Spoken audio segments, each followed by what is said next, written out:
All right. So happy Friday the 13th, September, heading into fall. Doesn't feel like fall. In fact, it feels really nice, like summer's hanging on. So I think the rest of September is looking to be in the 80s. So enjoy it while you can. I w won't keep you too long today because a lot of what you're going to be able to do, you can do apart from me. And plus, yeah, why not get out and enjoy the better part of the day? So let's see. Couple of items. I've got my notes here. The Google form, if you, I think most of you filled that out. I don't, there it is, the dissection survey. So if you haven't done that one question survey about meeting on a Friday this fall to do some dissections, please do that. And I think at this point, there are at least 16 yeses. I think my total group, there are 23 of you. So three of you, at least at this point, aren't able to make it or don't want to, which is totally cool. But I do want to say we're probably going to have to divide this, you guys up into two separate Fridays. I'm not sure yet if that's going to be the case. I need to talk to uh, Dr. Spatz and Dr. Plishka and find out they're the two kind of the lead dogs, if you will, over over in the vet. No pun intended. They're more like wolves, maybe than dog. Anyway, they're awesome. You guys are in great hands once you get into the vet tech stuff, man. They're all tremendous people. But anyway, I need to just clarify exactly what the cap is because again, they're going to be um, scalpels and there's cutting and juicings and not spritzings, but anyway, there'll be things happening and an elbow room and space is optimal during dissection. So, I want to say, depending on the lab space we use, it's about 15 students. So if I have, which is where we are at least now that want to do it, I have a feeling we'll go over that. So either way, I think I'm going to break it up into two separate Fridays, and then I'll probably just do it alphabetically. So one group come this particular week, and then the next group come the following week. So I will give you details. By next Friday, I'll know 100% what the date or dates will be. So I'll share that with you next Friday. But it looks like we are definitely going to do it. There's plenty of interest, which is awesome to see. And my first thought when I look at my calendar, and also based on, kind of where we'll be in the semester, I'm thinking around the end of October. So it'd be like October 25th, and then maybe November 1st, or the day after Halloween, Dia de los Muertos. So anyhow, that's appropriate, I think. Heck.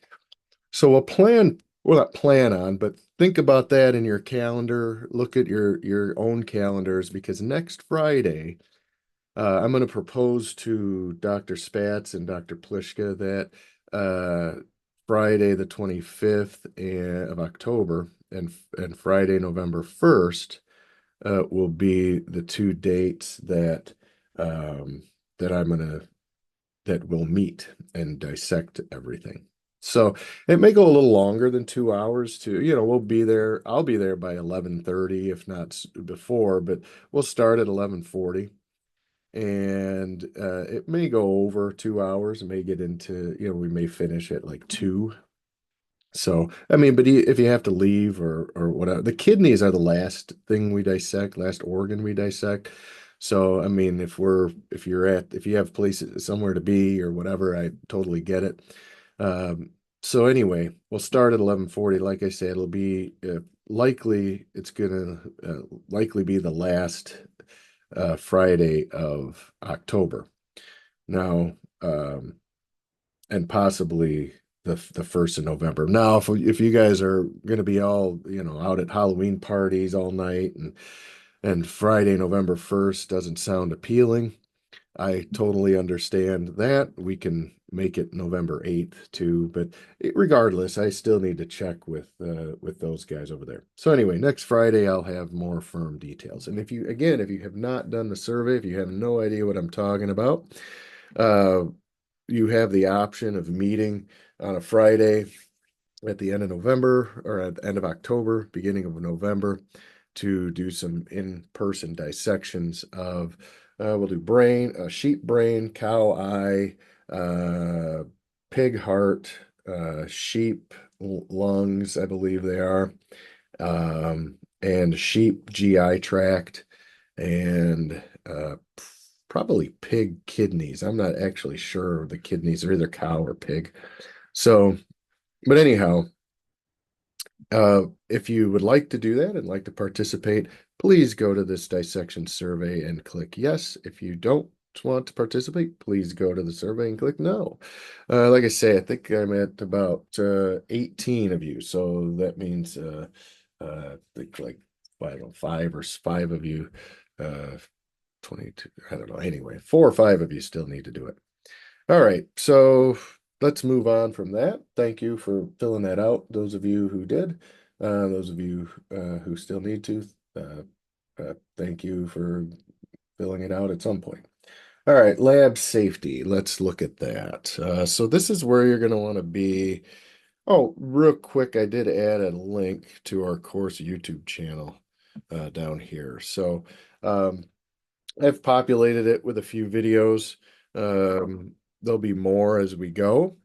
So anyway, you can access that. I'm not going to click it. You can do that on your own.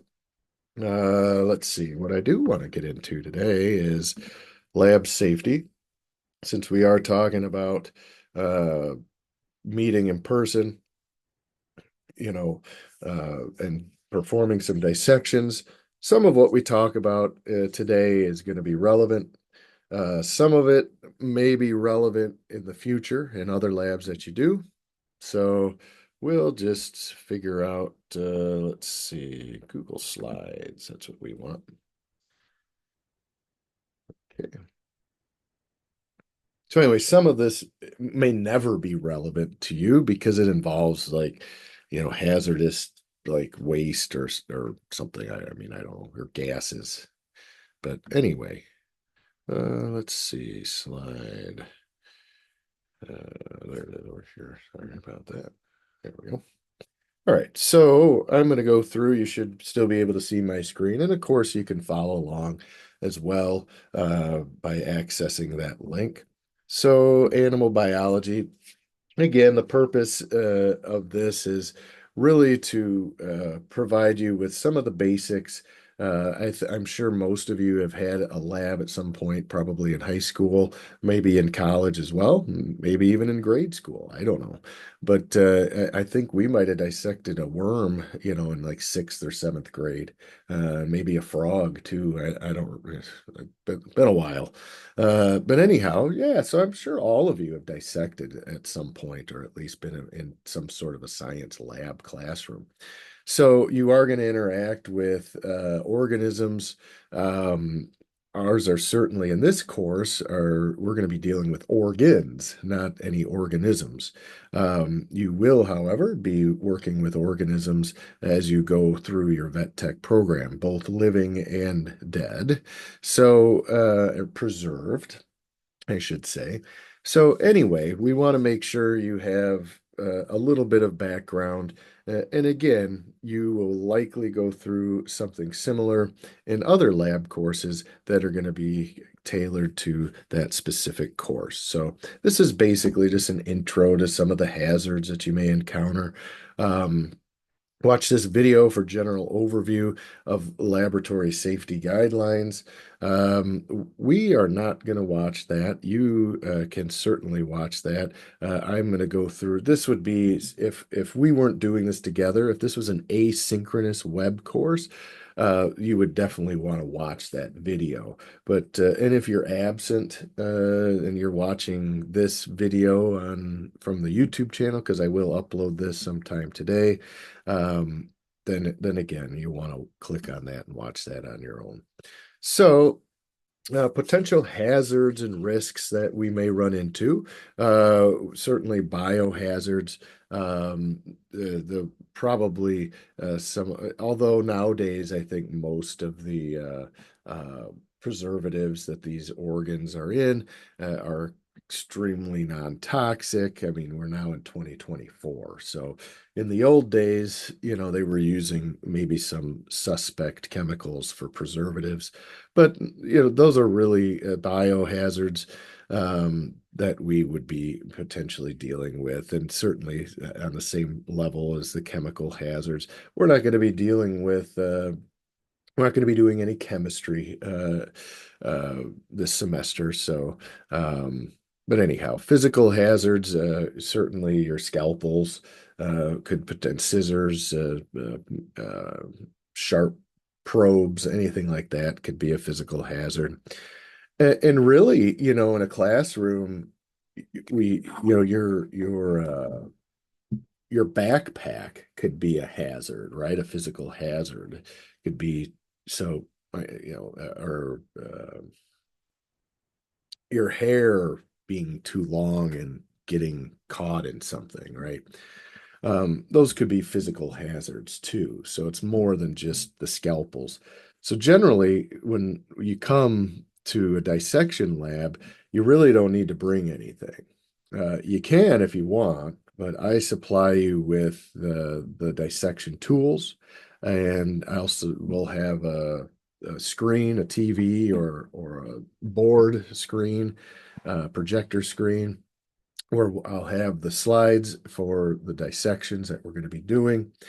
Um, so anyway, you don't necessarily, can you bring things in? Yeah, sure. I mean, you can bring, some students bring their laptops in and they follow along while they're doing the dissections with I mean, it's not that messy. It's not, there's not going to be juices everywhere. So, you can bring your laptop. In fact, like I say, several students do during dissections. Um, but you don't need to bring bulky backpacks and coolers and certainly no food or drink in the lab anyway.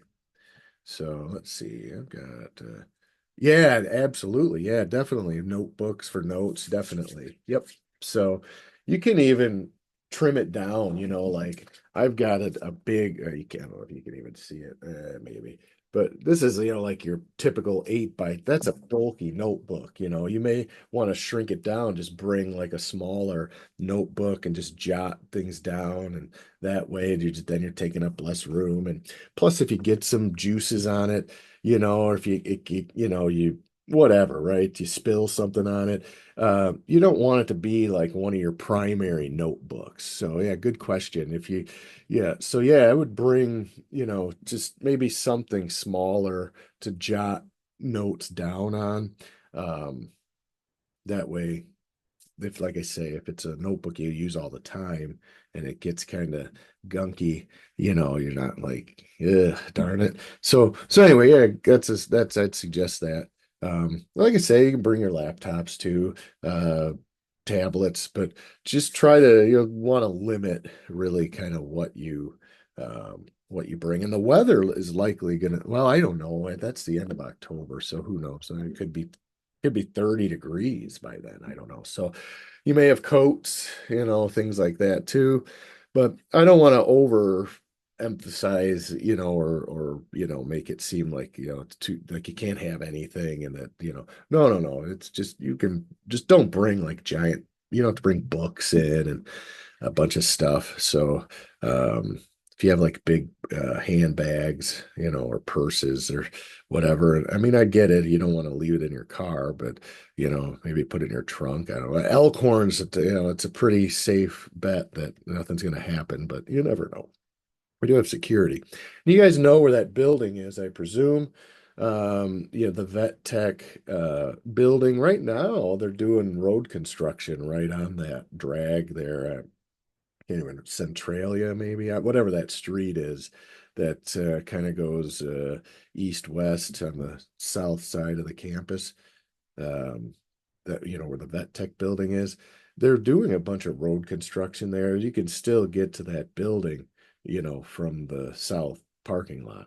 But anyway, maybe by then they'll be done. So um, anyway, electrical hazards, we're not going to be, like I say, if you bring your laptop in, the tables do have plugs. So, I mean, you can, if it's charged up, you don't have to worry about plugging it in anyway. So try to have if you do bring a laptop, make sure it's charged up. So you just bring the laptop in. And like I say, I have slides and other items. So you can follow along when we're doing the dissections that way. Um, but I also have that on the screen. Let's see, fire hazards. We're not going to be burning or cooking anything. We're not doing any, like I say, any type of hot. Uh, we're not doing anything like that. So we're strictly dissecting.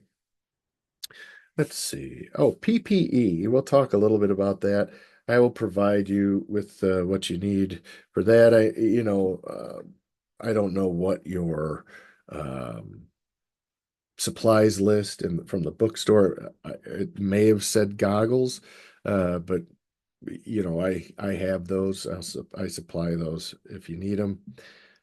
Like I say, you know, we don't get a lot of there's not a lot of things flying around and juices and stuff. So anyhow, let's see. Hazards.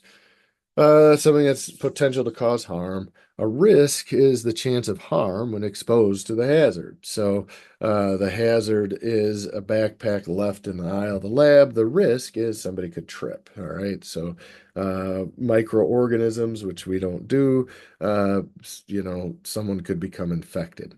Again, not in any of our labs. Even when you take microbiology, we don't use live cultures. We don't use it's all synthetics. So we make it so you're not going to get it. You're more likely to get infected by one of your classmates who's coughs on you than anything that we supply you in the lab. But this could occur in like an actual vet facility where they do lab work. So you want to make sure that when you're handling any of the microorganisms or when you're doing, blood draws or fecals or whatever, urinalysis, any of that stuff, that you're, you know, handling everything properly because you could become infected or other animals could be. Let's see, concentrated hazard using an acid in an experiment. So, so that's one of your chemical hazards that we might see. We won't, but you could somewhere. Okay. Why is it important to understand hazard versus risk? Again, this whole, again, what we do when we meet in lab in person, and again, your vet tech courses are going to be in person. So when you're doing your labs and your lab courses, they'll be in person for the vet tech. I don't think they do any web courses except, they might do some theory courses that are web like pharmacology or something, but I'm not sure even about that. But regardless, you'll be getting a lot of lab experience as a vet tech student. And so when you go out into the real world, into a veterinary clinic, you're going to carry with you a lot of this kind of, observational skills, not just when you're performing exams, but even when you pull into the parking lot, really.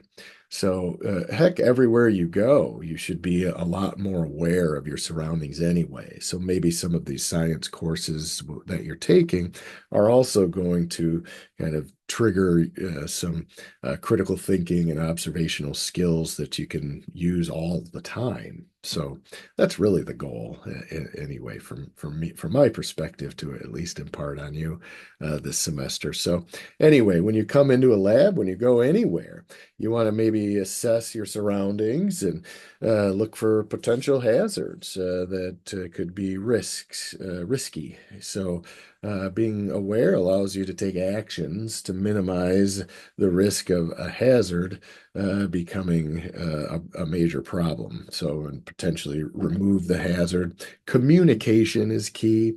You're generally going to want to communicate. It's good to take initiative, but oftentimes the initiative needs to come in the form of communication, not, oh, I see there's a hazard, I'm going to go and remove it.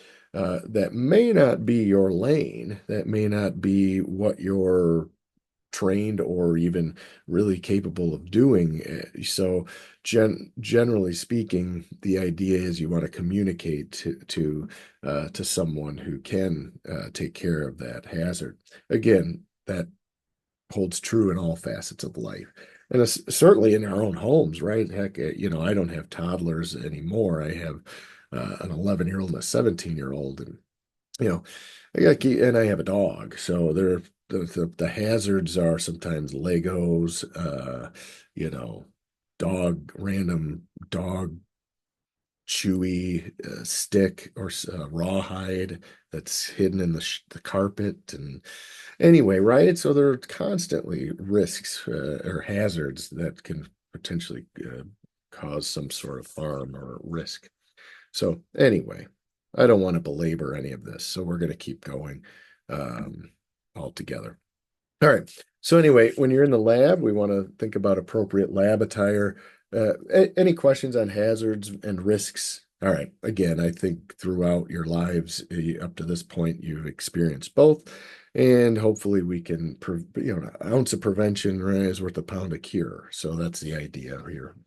Appropriate lab attire. So again, when you're leaving the house to come to work or to come to the lab, you want to make sure that you have proper attire on. So I do supply disposable lab coats. Again, you can wear them or not. It's not required. But you definitely don't want to wear, crop tops or even tank tops. T-shirts are fine, even button-up shirts, you just, again, a button could be a hazard, right? So you want to keep it simple in the lab. So a lot of students wear scrubs. I mean, that's about as simple as it gets. They wash up. You can put a scrub on over top of, your clothing that you don't want to get, uh, you know, dissection preservative juice on. So anyway, you may want to think about investing in some scrubs. I know I love thrift shopping, so my wife and kids do too, thankfully. So, who doesn't like shopping, right? But especially thrift shopping. So, but anyway, I see a lot of scrubs that are in really, really good shape at Goodwills and Salvation Armies for, $2 to $5. So, check out, same with textbooks. The thing about textbooks is they're usually really thick, so you could scan the book aisle at a thrift store and potentially get, a vet tech type book, or if you're taking other classes, a psychology book or whatever. So don't underestimate the power of thrifting when it comes to integrating it into your work life as well as your personal life. So anyway, uh, you want to make sure if you have long hair that it's pulled back, ponytail, whatever, it's just out of your, you know, kind of work space, um, braids, whatever it takes to get your hair back if you do have long hair. Dangly jewelry is probably not a good idea. Um, but so anyway, plain and simple is the way to go. You know, when when I had a clinic, I definitely did not, I mean, if you have tattoos and that's fine. I don't need you to cover those up. But, I really just want kind of like a uniform, very plain, very straightforward, and limit the amount of hazards.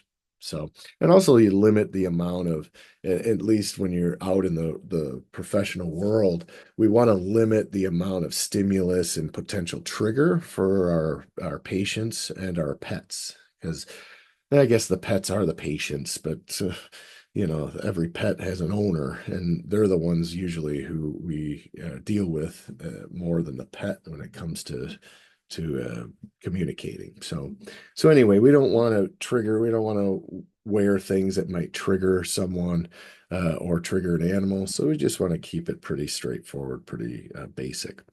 PPE. So we're thinking gloves and uh, eye, some sort of goggle, face mask. Even, some places like in surgery, we wear hair covering. So, and beard too. But anyway, there are PPE that we provide you. Uh, so you don't have to worry about bringing any of that. And it's all disposable, so you'll throw away all of that, except the glasses, the goggles. I don't think they throw those away.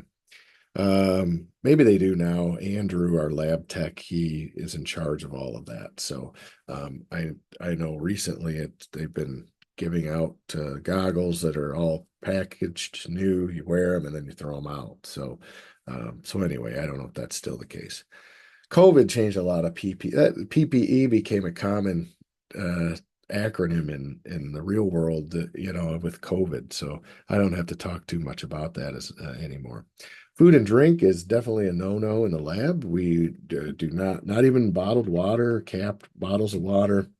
We just generally don't want to be doing anything with our mouths when we're in the lab, except for maybe talking and communicating, and that's really about it. I wouldn't even recommend, I mean, you could chew gum, I suppose, but even then, it's kind of distracting to you. It might be distracting to your neighbor. It just brings in a whole different level of stimulation that's going on that you just don't need. So, plus, you don't want to be touching your mouth generally. I mean, but either way, I'm not gonna say you can't chew gum. That's your business. But don't put it in during lab. They got to do it outside of lab, and so anyway, no food or drink. Now I do have usually again I'm sure the lab tech or the lab building is this way, but there'll be a cart outside of the classroom where you can bring drinks and food into the building, but you can't bring it into the classrooms. So there'll be a cart usually that you can put your coffee or water or whatever it is on. All right, so no food or drink in the lab. You can bring it in the building, just not in the classroom. And then housekeeping, we are going to be coming into a lab space that's been cleaned by the previous group. So obviously, we're going to leave it not. We may leave it better than we found it, but we're at the very least going to leave it like we found it. So when you come in, I'll have all the trays ready. I'll have the specimens ready. What you'll do is I'll have the gloves ready. Your dissection kits will be available. Everything will be ready for you. And then you'll come get your gloves on and if you want to wear glasses or an apron, you'll get that stuff ready, your PPE. And then you sit down and start going to it. And then when it comes to the specimens, we just throw them away. They go in the garbage can. They don't go in any specialized bin. So that's important to know. The specimens just get thrown in the garbage. Okay. We don't and then at that point, you're going to rinse off the dissection trays. Uh, again, we're not, you don't necessarily need to use soap on the dissection trays. You can if you want, uh, but you don't need much, just a little bit of soap. And then the dissection tools, which we're probably only going to use three. You're probably going to use, well, you definitely are going to use a scalpel, blunt tip scissors, and a blunt probe. You might use a few other things, but those maybe forceps. But you're going to also wash your dissection tools at the sink. There are usually a couple of sinks in the room. And then you're going to dry them off and you're going to put them back into the kit. So that's the housekeeping that you're going to do for the tools and the kit. Now your space that you did the dissections, you're going to have a spray bottle of some sort of concoction, a solution that Andrew's created, and paper towels, and you're going to spray down your lab space and of course, your gloves and everything go in the garbage, regular garbage. Paper towels go in the regular garbage. Everything really goes in the regular garbage unless it's glass that you broke, which we're not going to be dealing with glass. There is glass in the room. You might bump. Again, I try to keep hazards out of the way. So there shouldn't be any glass anywhere. So, but, we're human. So maybe some glass gets bumped. Now we've got shattered glass. Talk again, you have to communicate to me. Don't do anything yourself. If the hazard has now become a risk and the risk is now become problematic, just communicate to me. I've got the glassware cleanup. I've got everything we need. Okay. Don't hide anything or think that you're in trouble. They're never in trouble. Um, so, and then same with cuts. If you cut yourself with a scalpel or scissors or whatever, paper cut, any type of breach of the skin, I need to know about that immediately. Um, you don't have to be shy. You don't have to feel weird about it. Um, it doesn't happen very often, but it has, and it's never a big deal. So we will go do what we need to do and get you bandaged up and moving on. Um, so anyway, I mean, these are kind of worst case scenarios that rarely, if ever, happen.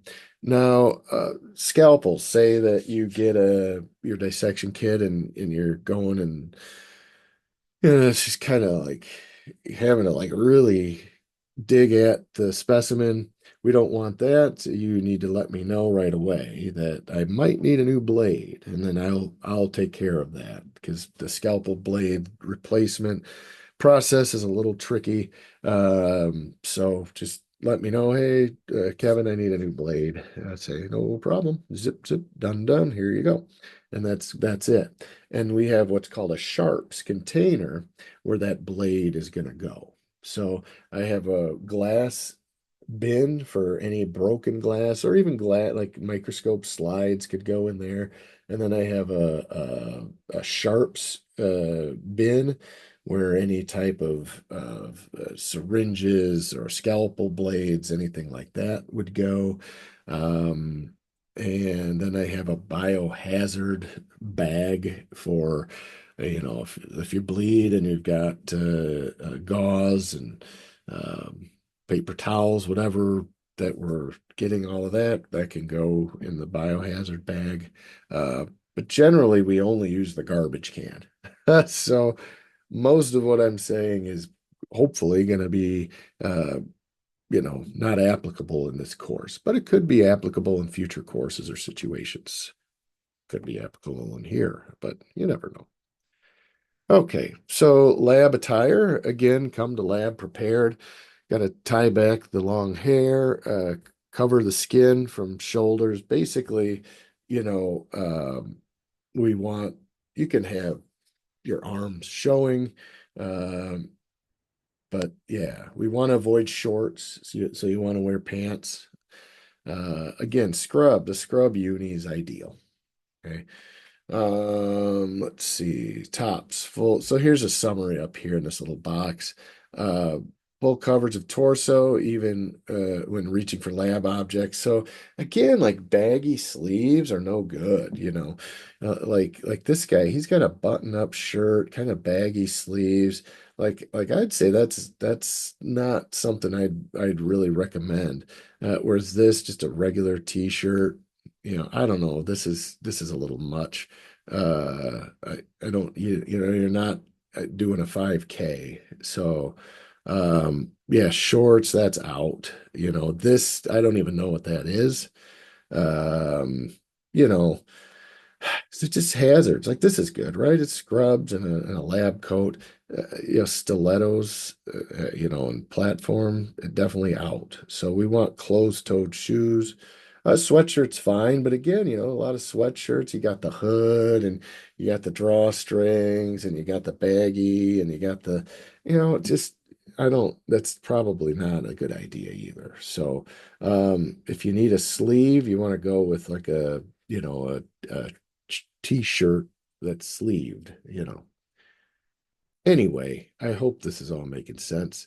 Let's see. It isn't too much. I know you know, we maybe like to be stylish and you can still be stylish and be plain. So, it's more about safety and avoiding things. No tight fitting pants, no holey pants. Again, jeans are fine, you know, in a lab. And again, you don't want skin showing generally. Closed-toed and cover the foot, so no sandals, no flip-flops. Crocs are even out. Crocs have little holes in them. So yeah, just tennis shoes, just scrubs and tennis shoes. Because the other thing is you want to be comfortable. And if you're going to be on your feet 8 hours a day or 10 hours a day at the clinic, you want comfortable feet. So anyway, you could see unacceptable. This whole side here is really putsy. All right. And this, she's got a bunch of bags and she's got holy jeans. Um, anyway, you guys get the drift. Let's see. I know this is in under the acceptable, but I'm not a fan of a bunch of buttons and look at the sleeves always. It's like a dress shirt. You know, we're not going to church or out to dinner with the, you know, birthday at you know, what Shogun or whatever. All right. So minimum PPE. So minimally, we say disposable gloves and safety goggles. It says you must purchase. If you did purchase, that's fine. You bring them with. If you didn't purchase, I will provide them. If you already have glasses, and generally, I don't. I should pause the recording because it's on there forever, but I'm not going to worry. Nobody watches these anyway. It's up to you guys, maybe. But I wouldn't get too hung up on the safety goggles. I have them. I'll give them to you. If you want to wear them, wear them. Like I say, we're not going to be doing things that are going to be chemical sprays and things like that. But if you want to wear them, you want to get used to wearing them in labs, totally fine. And they have different types of goggles you can wear. I have glasses, as you can see, so I'm good. Now I don't have the side splash guards and that, which I could get and put on if I were doing some labs that way. But these generally don't work well for my face, and they steam up, and they're more restrictive than anything a lot of times. So, but anyway, when you're answering quiz questions, you definitely want to say both. Gloves. So I give you all sizes. I have latex and non-latex if you're allergic to latex. You want gloves that fit. You want it to be relatively tight fitting. We don't want a bunch of baggy fingertips hanging off the end. Certainly, if you tear or rip or cut any part of the glove, you need to just get a new one. I have a zillion of them, so you never reuse them. You honestly, you may go through. just now the brain dissection, you probably go through you're definitely going to go through a pair of gloves per thing we dissect.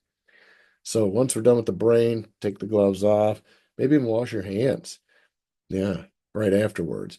Dry them off really well, and then we're going to get the eyeball and then put a new pair of gloves on.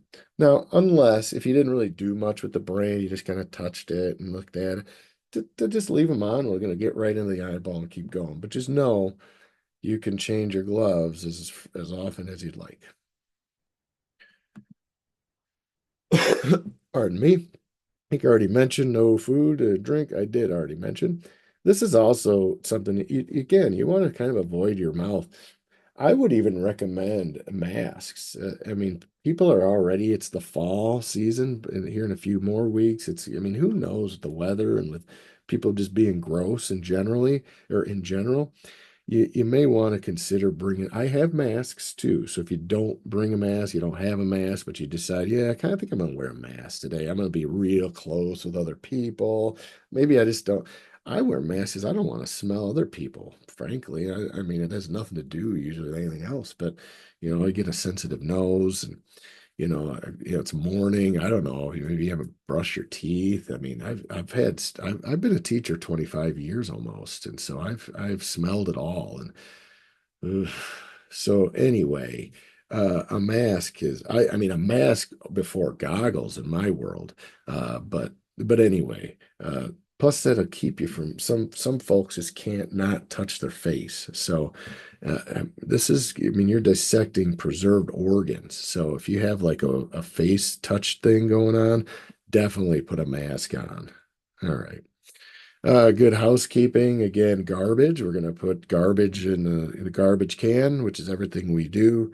Label containers. You don't need to label anything because you're not dealing with containers. Again, clutter, we want to minimize clutter. If you do have a bag, a backpack, a handbag, a purse, whatever it is, a cooler, I'll find a place in the room for it. We definitely want to keep it away from the area that we're working. Again, Andrew's got the concoctions and solutions we need to clean. And, like I say, we're going to clean it, and it'll probably look better than it did before, than when we came in. Some dissection. So this now applies to us. Dissection hazards are certainly the tools, right? So scalpels, forceps, dissecting needles, scissors, etc. I don't have it on here, but the blunt probe and the blunt scissors are two things we use a lot. So, and because they're blunt, they have a rounded tip. And so the blunt scissors are like this, but one part of the scissors has a rounded tip. So when we're cutting into specimens, we always want the rounded part of the scissors to be against the specimen. Otherwise, it'll shred it. And then certainly scalpel. So we don't really, use forceps a little bit maybe, but anyway, these are all potential hazards. The preservatives and other foreign objects. Um, so I don't know really what Andrew means by foreign objects. But maybe things inside that we weren't sure were going to be there. I don't know what that means. So, but anyway, specimen preservatives, right? They're chemically preserved. So, we definitely don't want to be touching and putting things in our noses, ears, eyes. Don't touch your eyes either. Again, you can use and reuse as many pairs of gloves. You can leave the room and go to the bathroom, go outside. You can do anything you want. You can come in that way. You can come and go as you please. So don't ever feel like you're trapped in the room.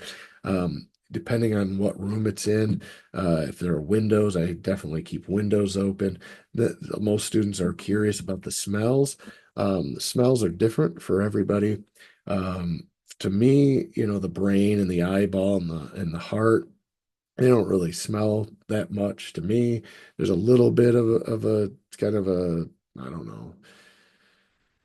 I don't know. There's a little bit of an odor, but it's not, to me, it's not overwhelming. Now, the kidneys, to me, the preservative has a really overwhelming odor. So, but other students, other people, it's totally opposite. The second I pull out the brains, they're like, whoa. fills up the whole room in their mind. Whereas other students, they can be cutting the brain like that and it doesn't bother them. They don't mask or anything. So there is something called olfactory fatigue, which has to do with the nose and the sense of smell. Um, so sometimes your nose kind of gets used to the smell. But again, that's why the mask is important. I do try to keep the windows open if that's a possibility. But again, maybe you're just grossed out at the moment and maybe you just need a break. You don't even have to ask. But when you leave the room, though, make sure you take your gloves off, wash your hands, and then leave the room. All right. So anyway, you come and go as you please.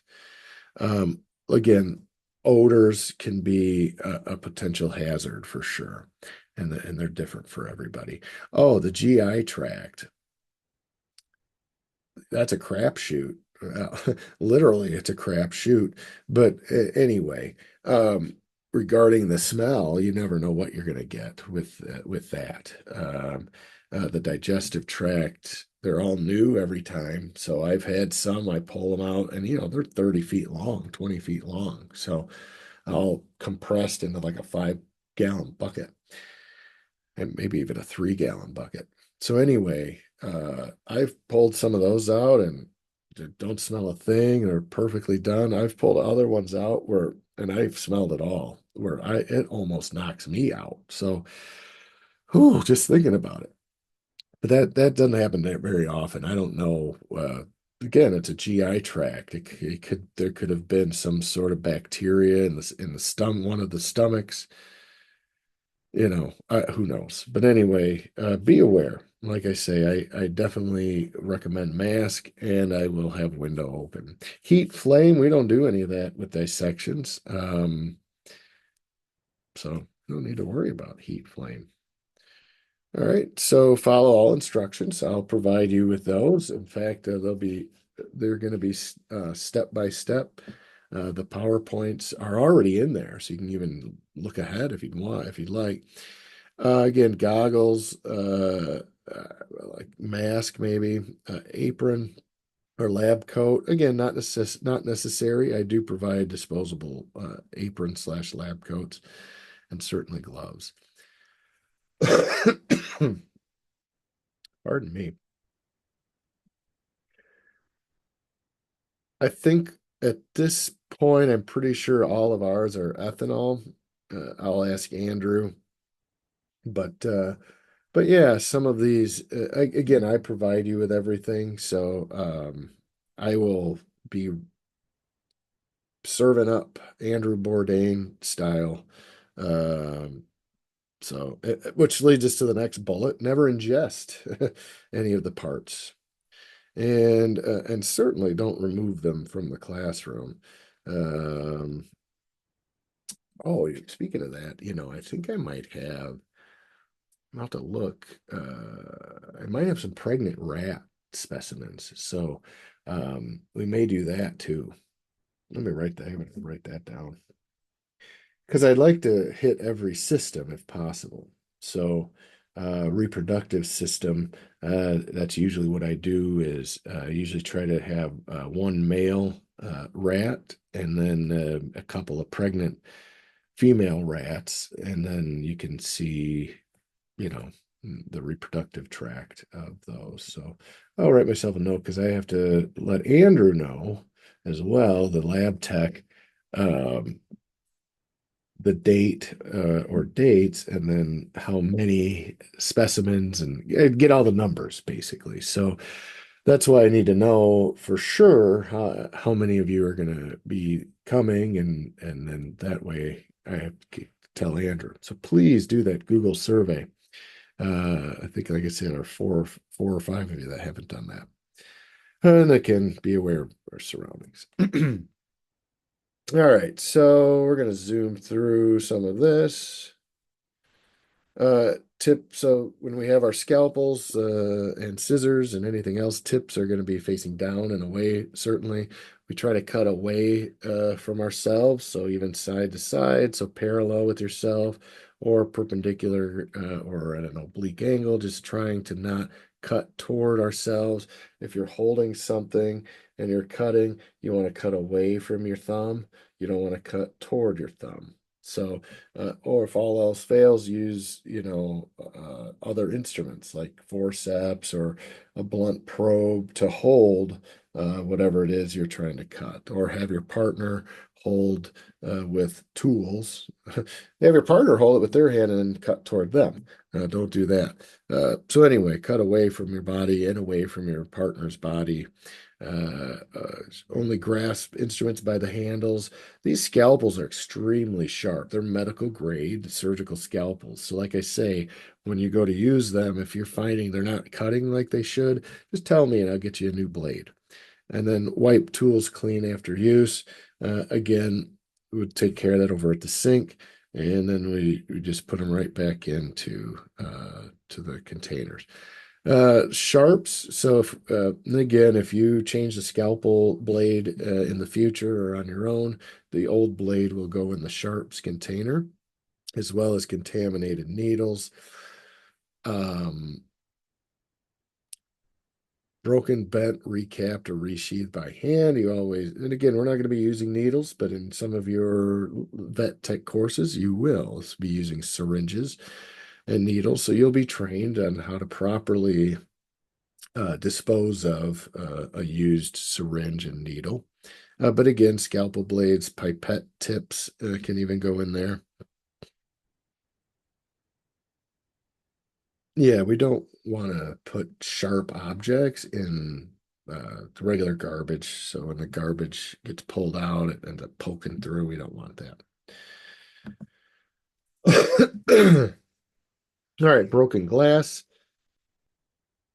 You'll see a cardboard box potentially in the classroom. That's all for glass. So but again, remember, if you break any glass, what do? You tell me or whoever the instructor is, and then we clean it up. All right. Preserved specimens, they come in buckets, a lot of them filled with fluid. Some of them are bulk vacuum sealed. Some of them are individual vacuum sealed. So we get all different ways of receiving our specimens. So um, disposed of, most of them are ethanol derived solution. We just throw them in the waste basket. I have actually, Andrew supplies me with flex steel, Glad garbage bags or Hefty or whatever they are. Sometimes they're even scented, lavender scented. Yeah. Anyway, so then I come around and you'll dump all your specimens in there, and then I put that in the garbage. So it's like it's double bagged. Um, and again, I take care of all of this, so you don't need to. If there's an empty bucket, I deal with that. Vacuum sealed bags, again, I open them up, I give you the specimens, I get rid of the bag. Unless there are extras, and then I keep them in the bag, actually. All right, biohazard, biological agent or condition that's a hazard to humans or the environment. This could be bacteria, fungi, parasites, toxins, blood, or other infectious materials. Again, we're using preserved specimens, so the chances of us dealing with biohazards is infrequent, and I mean pretty much nil. So again, if you cut yourself with a tool, that's pretty much the closest thing that we're going to get to biohazards is your blood. So just don't cut yourself. If we do have clean up some blood or you know some gauze or whatever, we've got a bag container that looks just like that. Let's see, when to use a biohazard bin, what not to put in the biohazard bin. Again, glass, we've got places for glass. Sharps, we've got places for sharps. Gloves, those generally I guess it depends. If the glove, if just your regular gloves, throw them in the garbage. If the gloves were touching biohazardous material, then they go in the biohazard bag. Okay. When not to use and when to use. Okay. Lab coats and aprons. Again, you can put a lab coat or smock or apron into a biohazard bag as well. So these top two do not. These bottom two are maybes. Depends. You can. Never put sharps in a biohazard bag and never put glass in one either. May use a variety of chemicals. Again, we generally don't use any chemicals, just what's inside of um, the preservatives. Safety data sheets. We're not gonna, you don't need to memorize. In fact, you probably don't need to know any of this. Just know though that every facility you work at that does have um, any type of hazardous materials, you're going to have what's called an MSDS, a material safety data sheets regarding what at the facility you work for. It has a list of one of these 16 categories.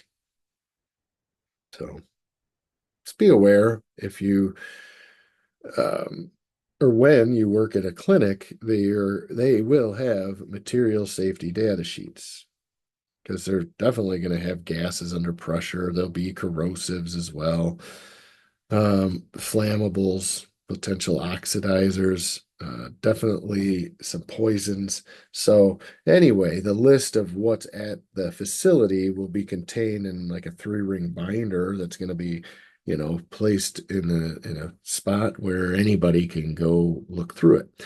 So when we're in the lab, we may see the three-ring binder that has all that info. And there it is. Yeah, it's the binder for every chemical used in the classroom or stored in the classroom.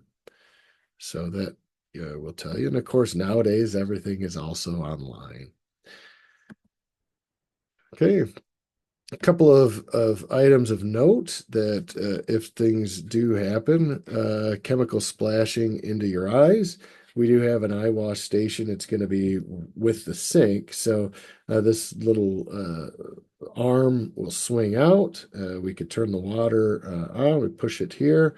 And then we're going to get water spraying out. Well, we have to remove these little caps. You can see they're on a little hinge. So just pop those off and then hit the lever there, the pedal, and water will come out of there and clean out your eyeballs. So go immediately. Don't waste a second. You don't have to say, "Hey, I'm going to run to the eye wash station."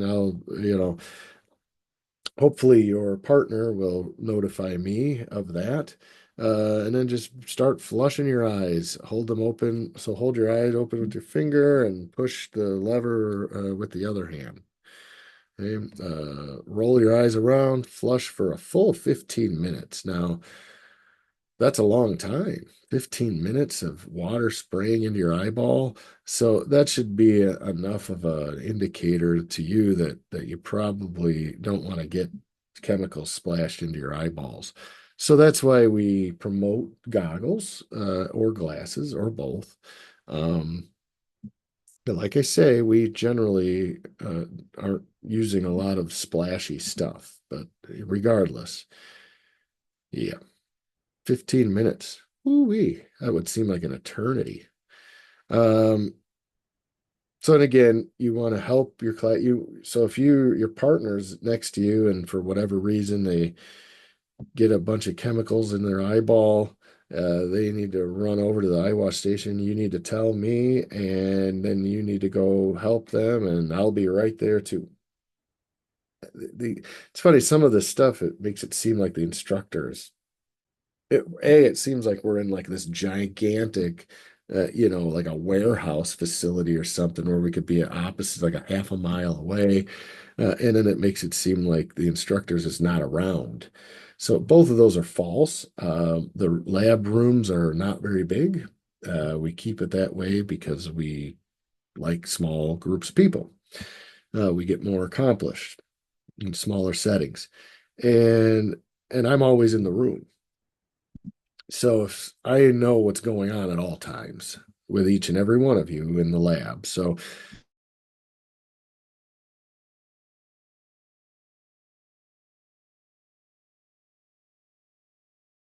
it's nothing like that. So this is crazy, but you never know. Maybe somebody knocked over a huge bottle of hydrochloric acid, and it's all over your head and shoulders and arms, and you need to shower it up. We've got a chemical shower too. So, not this isn't for fires. We don't do emergency showers for fires. We have a fire blanket for that. So, the shower is for chemical. Disposal guidelines what we use can all go down the sink. So the preservatives that we use are non-toxic. They can be dumped down the sink.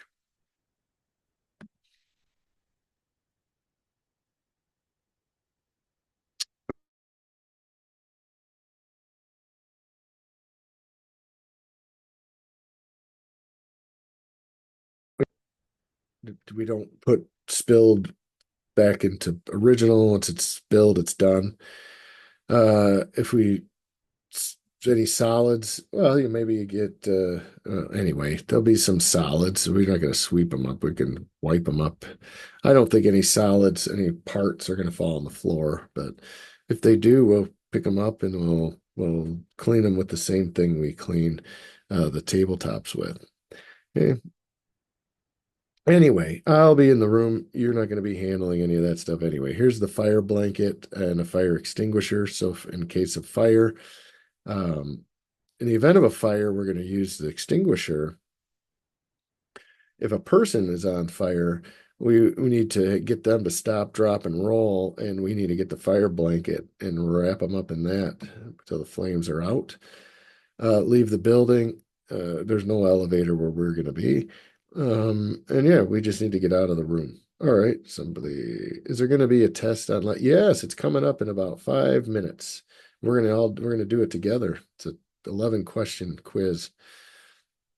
Hot glassware, we don't need to worry about that. Pardon me. Let's see. Lab safety kit. Oopsie. Or a first aid kit. So we're definitely going to be using a first aid kit.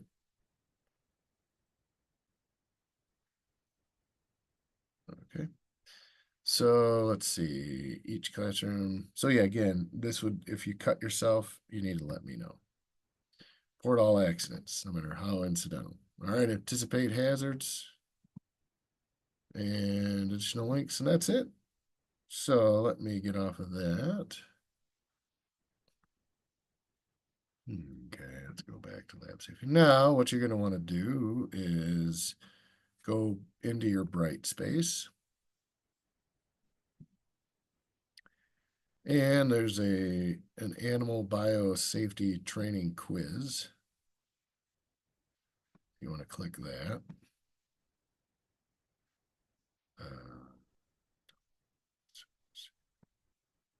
Yours will be different. Yours will just say start quiz. There we go.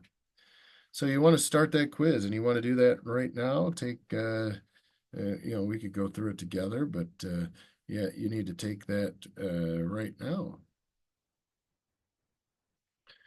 So let's see, your questions might be in a different order, so I'm not really sure. But maybe not. If your lab partner gets chemicals in their eyes, first thing you should do is clean up the chemical, call 911, make the person sit down and calm their nerves. Yeah, none of those seem legit, so we're going to go with that. Take them to the station. When can you eat or drink in the lab? Just don't do it. Never. Only when you're using food item. Yeah. On days, no. Yeah. You can, but drinking, no, never. No, no, anything. You should know the location of the fire extinguisher. Yep. First aid kit. Yeah, probably. Eye wash station. So we'll go with all of the above.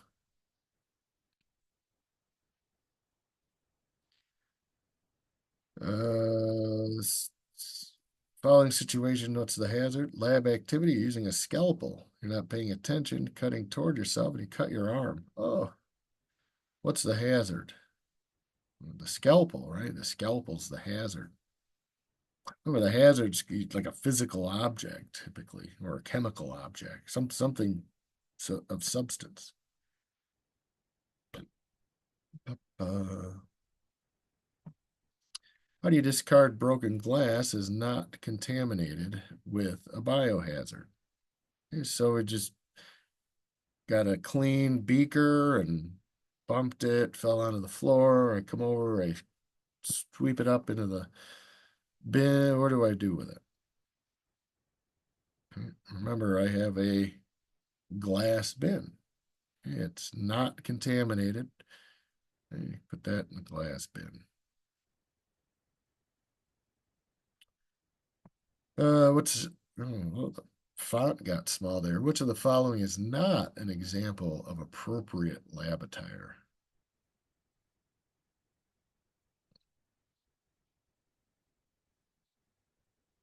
So, in other words, is tying back long hair appropriate?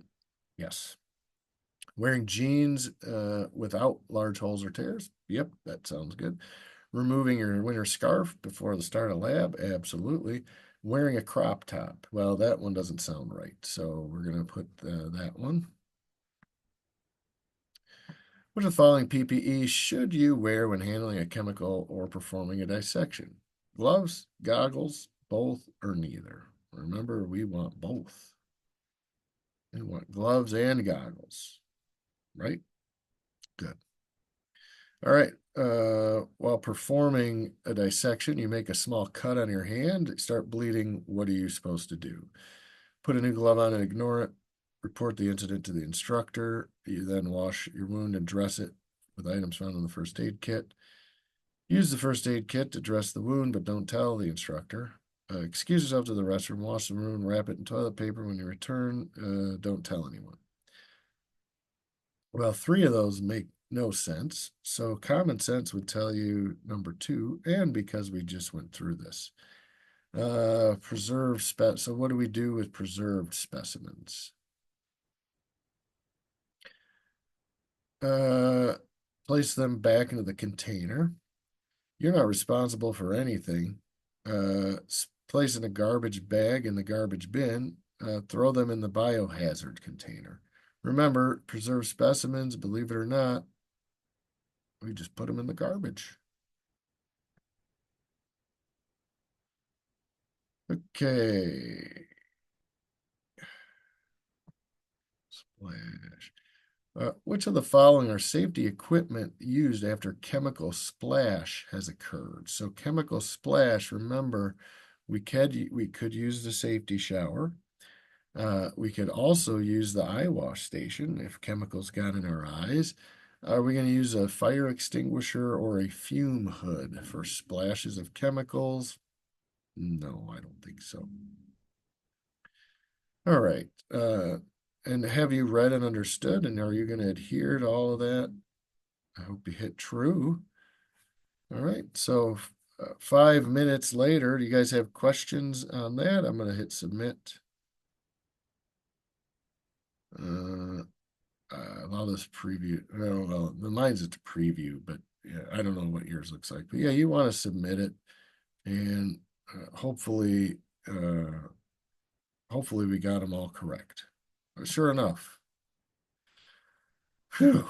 So that all those points will go and should go into your grade book.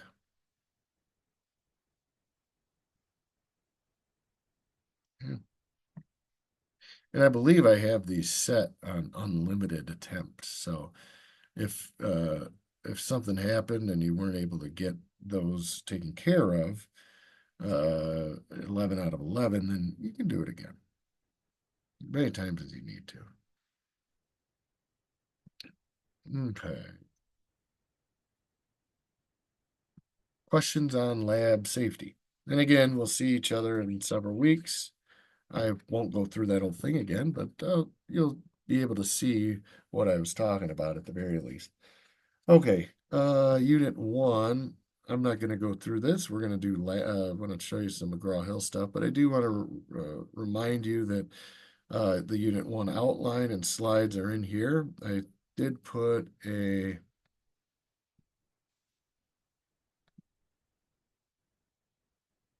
video in here that applies to that week 1 or that Unit 1 and then Unit 2 as well. So there are a couple videos in there that'll at least get you started that go through some of this information.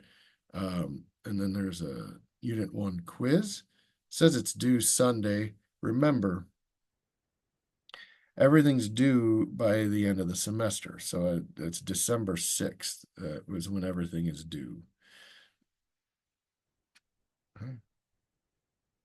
December 6th, I believe. So anyway, this is just a reminder that just kind of keeps you on task if that's what you need. But the Unit 1 quiz, it'll look a lot like what you just saw with, oh, I think I pushed the wrong button. Well, actually, I'm going to preview. Let's see what it looks like. Okay, so it's 25 questions. They're all 25 questions. I think we looked at this last week, but anyway, you can look at it again.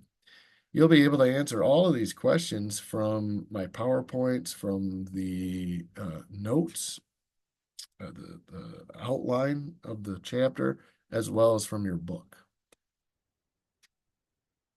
So I don't know what's going on. I keep getting a ping. Hopefully you guys must still hear me, but keep getting on my end a notification about my USB, which is where my microphone's plugged in. So hopefully you're still hearing me. I would assume if you weren't, you'd put something in the chat. So anyway, you can use whatever tools you need to get the right answers. All right. So that is that. I mean, you may find you don't even need to listen to any of my lecturing or anything. You may be able to just read through the text. Like I say, each mod, so the Unit 1 has the outline and the slides, and they go with the quiz. Same with Unit 2. Unit 2 does cover a little bit of extra stuff, so it's a little bulkier in the information, but you're still going to have 25 multiple choice questions. So anyway, and then Unit 3, and then of course, don't forget as well at the end of every module. So you have 5 modules. At the end of each module, you do have the Module 1 exam. And again, these are all, you're able to take these unlimited attempts. One thing I wanted to check real quick, because I think it's important for you to see evaluation feedback and publish display. Here we go. All questions. There we go. Save and close. There you go. So I'll have to do that. I think I have to go into every quiz and change that setting. Otherwise, when you finish taking the quiz, it'll just give you a grade. You won't know which ones you got right, which ones you got wrong. These are from a pool, so you may take it a second time and you might have a whole different set of questions. Okay, last thing for today, McGraw-Hill Connect Labs. Now,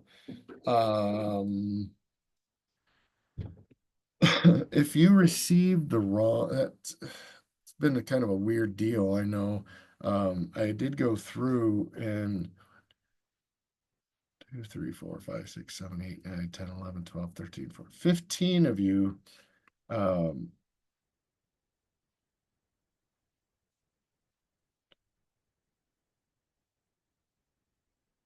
So there are 22 total. So 15 out of 22 of you have McGraw-Hill access and are in the correct place. So whether you bought it from the bookstore, whether you bought it from McGraw-Hill, however it happened, you do have that access. Now, so 7 of you may have received the wrong card or are still trying to figure out what, how you're going to attain or pay for, or maybe you just are going to deal with it later. I don't know. So if you have the wrong card, you need to do one of two things. Even if you've scratched it off, you need to return it to the bookstore and they'll give you a new one. The bookstore is aware of what's going on. They don't know how it happened, but it did. Um, or you can email me and say, I don't want to return it. I'm fine with what I have, which is okay because I created a secondary section in it that goes with the wrong card. So if you receive the wrong card and you don't want to deal with the bookstore, I totally understand. Just let me know and then I'll give you the link. In fact, I'll put the link in. I'll put the link in the chat. So if you're one of the 7 students who has not signed up into the correct McGraw-Hill section because the bookstore provided you with the wrong card and you want to keep the card and you're good with the card, then you're going to need to go to the link that I'm going to put in the, so you can see you have the same labs. I just created a different section and it's kind of a workaround. So, chat. All right. So if you already have, most of you, 15 of you already have access. You don't need, this link is irrelevant to you. So do not click it.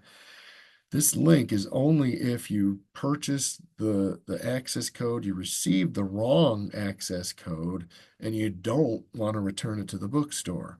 This is a link you can go to and register into that. And then I have to manually enter your grades in to Brightspace, which is fine. But anyway, there it is. I don't, like I say, I don't know if you need it, but it's possible you do.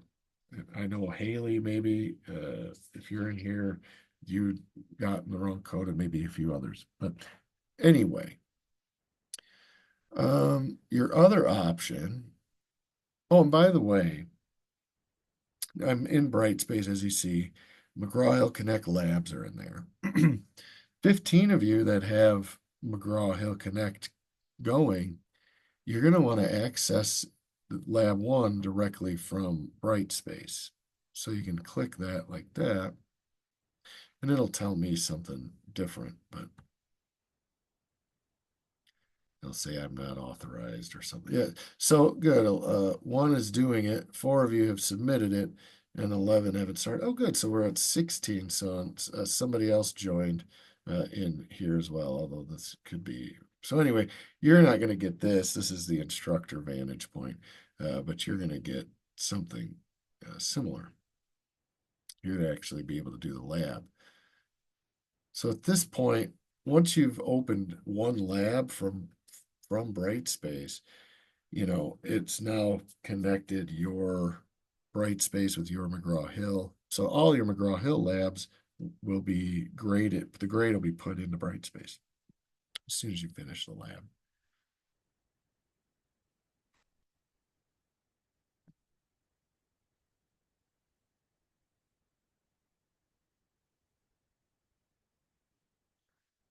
Okay. Now let me show you how to do the labs. Or I'm going to do lab 1. So you can certainly, again, my screen's gonna look a little different. Once I start the lab, it won't. But yeah, if you want to, right now, if you want to get lab 1 done, it'll only take about 10 minutes to do, and then we're done. But I definitely want to show you kind of how this is going to work out. So now I have to find my, let's see, Flex.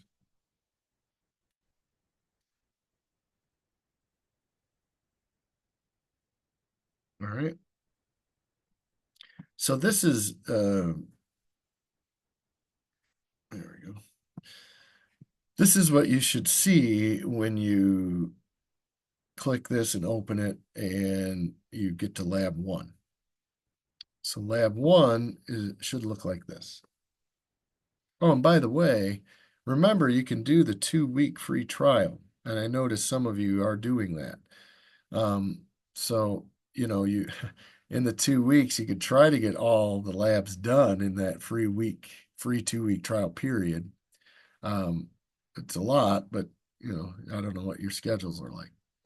You never know. So anyway, this is what a McGraw-Hill Connect APR lab is going to look like, or a virtual lab is going to look like. Lab one deals with the nervous system. Now we get to the nervous system here in a few weeks, but this is a very good intro lab. It's very basic and gives you a good jump off point for doing future labs as they come up. So reflexes is the first lab. This is one of the, clinically speaking, one thing we definitely check on our animals, especially in a general physical. Same with you. We check your reflexes when we do general physicals because they can oftentimes indicate whether or not there might be some sort of issue with the spinal cord, a potential area of the spinal cord, or even potentially an ascending tract that goes up into the brain and is giving improper feedback down the descending tract when it comes to us getting the kind of reflex we expect. So, believe it or not, involuntary reflex that we test and we do not get a response, that could be an indicator of all kinds of things, potentially going all the way to the brain. So, it's important to do basic reflex tests. They're very non-invasive. We don't have to cut or slice or poke or anything. So reflexes generally are going to be involuntary and they're going to be fast. So the speed at which nerve impulses move down a nerve is roughly 60 meters per second. So it's like 180 feet-ish per second, almost like going from home plate, running to first base, running to second base in a second. That's how fast nerve impulses move. So you're generally not aware of them, you're not in control of them, they're happening all over the body.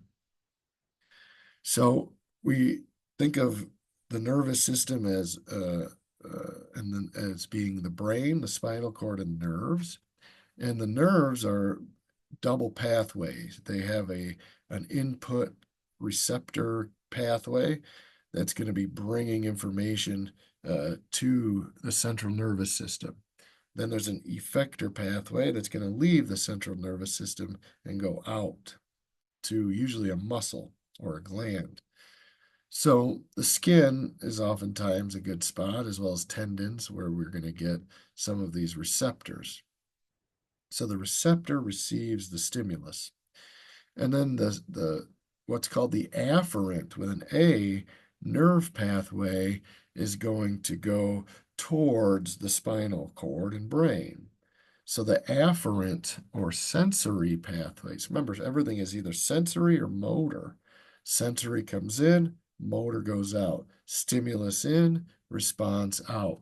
So the afferent neuron or afferent pathway is when the stimulus comes in to the central nervous system. And then we're going to process the information, and then we're going to send a response signal down a different nerve pathway called the efferent with an E pathway. So you have the motor or the response pathway.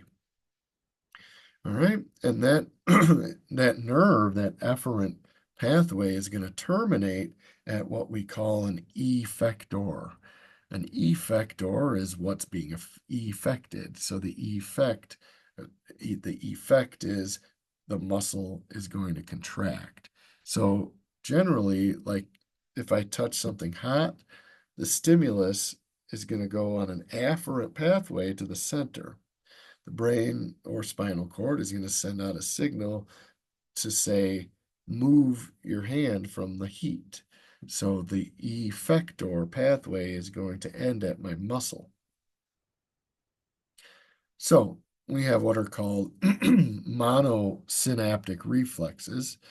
So mono means one, and a synapse is where a nerve meets another nerve.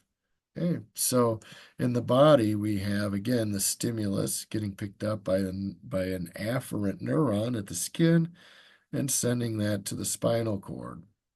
And then we have a simple reflex arc where we're going to get an effect going away from the spinal cord. So as you can see, the skin is going to have a whole bunch of nerve endings and nerve receptors. So the skin's going to receive signal, whether it's pressure, pain, heat, whatever it might be. That information is going to travel, the nerve signals goes through the sensory pathway, call this the afferent pathway, and then we get to the spinal cord, and then the nerve signal can get processed actually at the spinal cord level.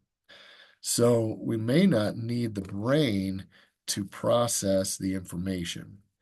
With a lot of sensory motor response, sensory in, motor out, um, because we need a quick response, we don't need to include the brain. So if I touch something really hot or sharp or whatever, I need to be able to move my hand away from that item quickly. So what happens is I don't necessarily need to involve the brain. I have what's called an interneuron that is going to connect directly with the efferent pathway or the motor pathway and get me to contract my muscle away from the stimulus.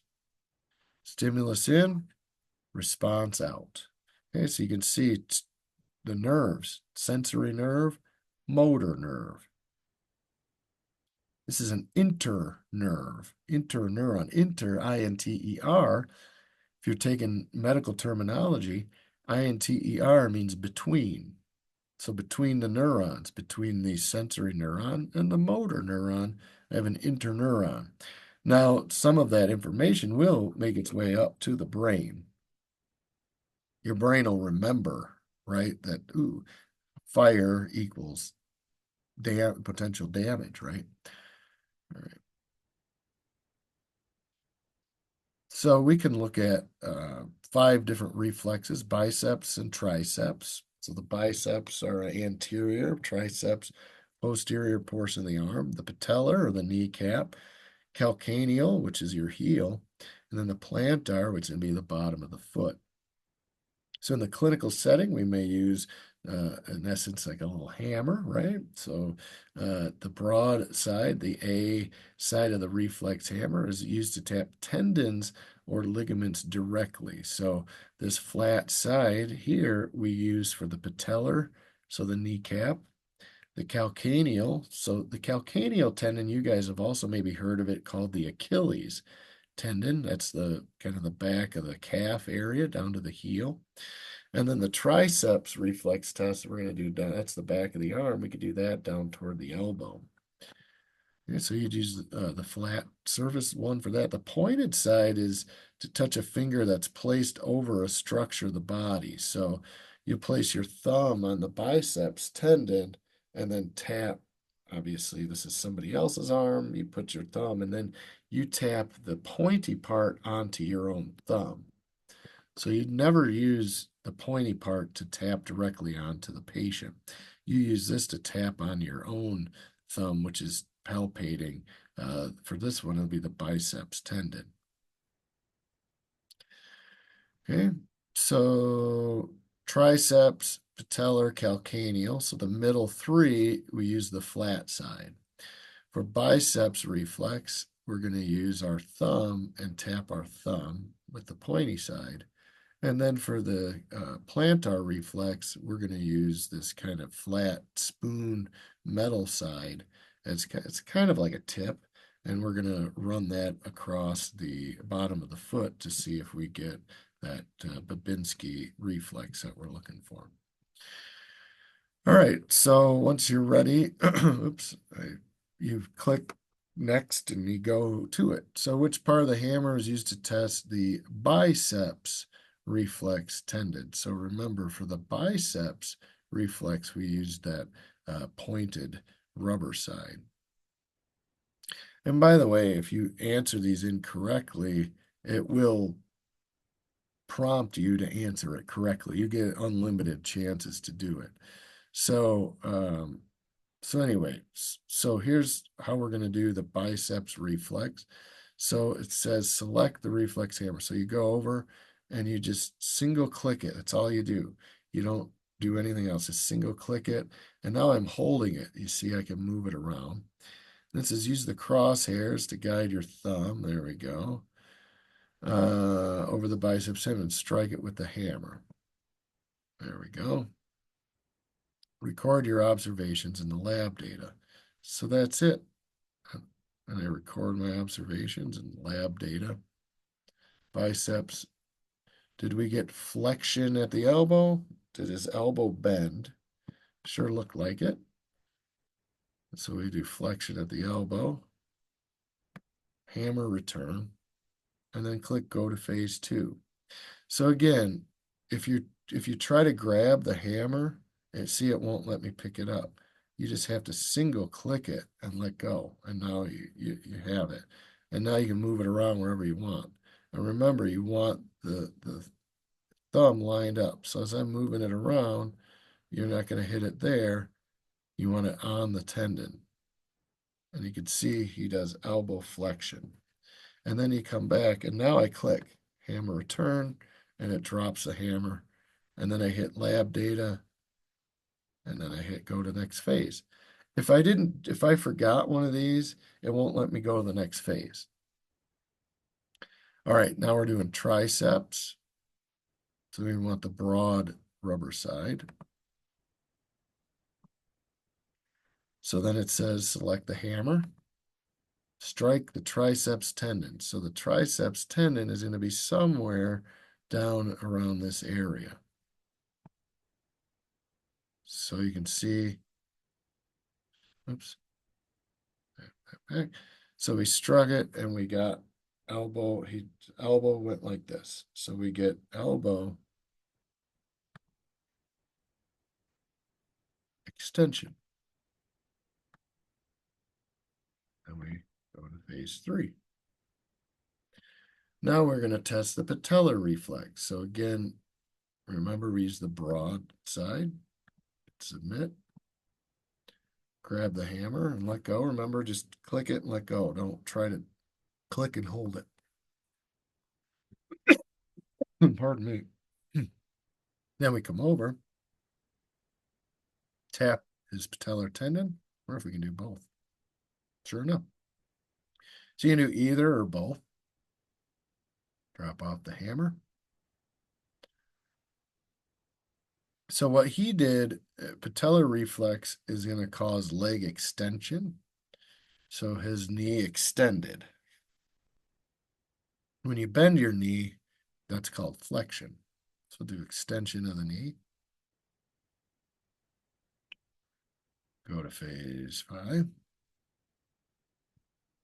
Okay, calcaneal reflex. Remember, that was the broad rubber side.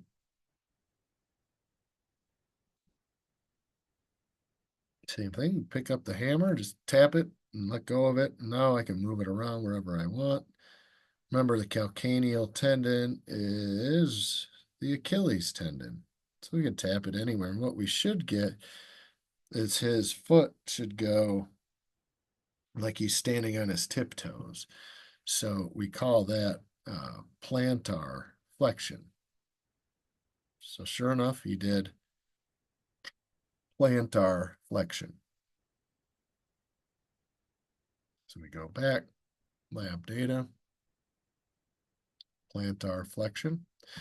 Dorsiflexion is the opposite direction. That's pointing the toes toward your face. So if we tapped his tibialis anterior, we should get dorsiflexion.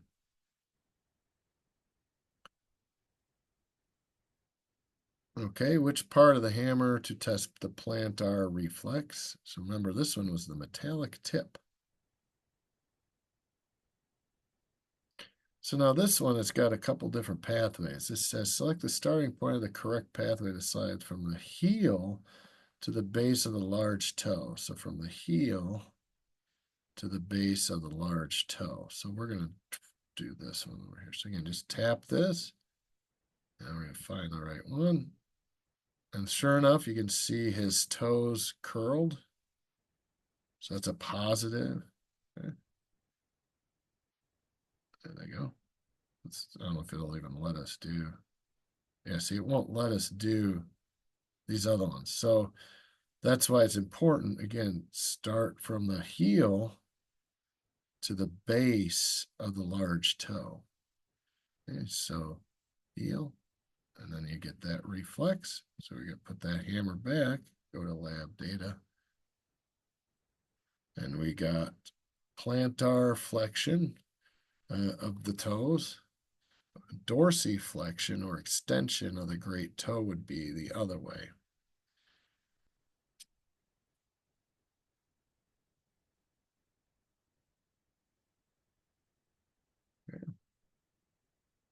And that's it. Congratulations, you finished this lab and it's been automatically submitted. That's all you have to do. It puts your points right in. And this was a demo, so but yours should put your points directly into uh, McGraw-Hill if you accessed it from Desire to Learn. So if you went to it from here and you just went through the lab with me like that, then you should get then that grade should populate. So, all right, questions on McGraw-Hill or lab or any of that? Okay. So at this point, you should have in your grade book, and I can check it. I'll check it Sunday.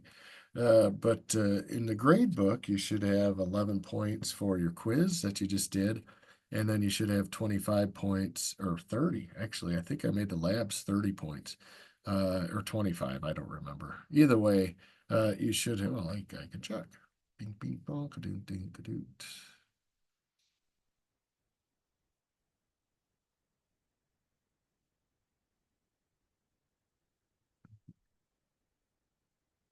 Let's see.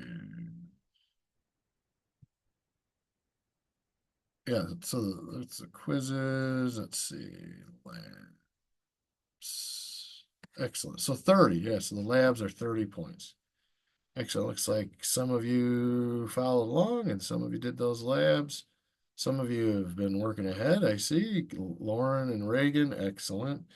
Um, do, do, do. So good work on all those.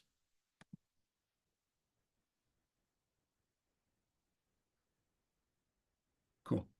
All right. So anyway, well, all right. So questions, comments, concerns. Next week, I'm going to move forward and discuss a little bit of Unit 2. I'll probably get into some, let me look at what the lab activities were. I want to get into a little bit of basic chemistry and cellular stuff. There we go. Yes. So I don't know if I'll do anything with endocrine thyroid hormone. I may come back to that one in a few weeks. But next week, I want to do these two, diffusion and osmosis. I'm going to talk a little bit about chemistry, cells, cell transport mechanisms, um, and maybe a little bit about tissues and that. But so anyway, that'll be next week's docket. And then I also want to go through, and then I'll also firm up the dates for our wet labs. So yeah, that's going to be it. And if you guys have questions, please email me. And other than that, that's all I have today. I'm going to actually stop recording at this point.